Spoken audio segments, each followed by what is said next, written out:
Hi viewers, welcome to my channel. একটা গুরুত্বপূর্ণ update নিয়ে তোমাদের সামনে হাজির।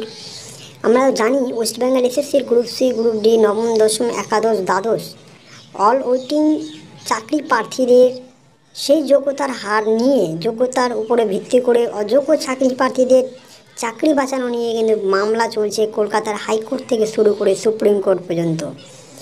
এবং বঞ্চিত চাকরি প্রার্থীরা কিন্তু আজও রাস্তায় বসে রয়েছে এবং তাদের ধর্ণা মঞ্চ এখনও চালিত রয়েছে এবং তারা দিন গুনছেন কতদিন হবে, কবে কি হবে।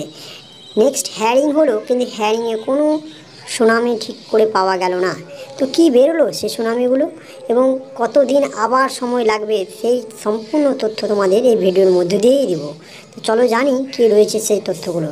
এখনও কোনো বেতন ফেরত দিতে হবে না জানালো সুপ্রিম কোর্ট।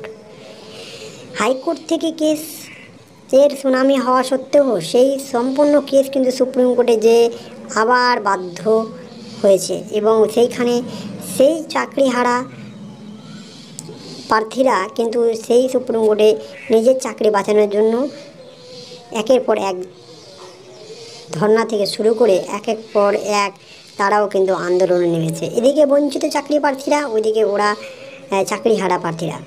তো সুপ্রিম কোর্টে সেই মামলা চলাকালীনও কী তথ্য উঠে আসলো? এসএসসি মামলায় সংক্ষিপ্ত নির্দেশ দিল সুপ্রিম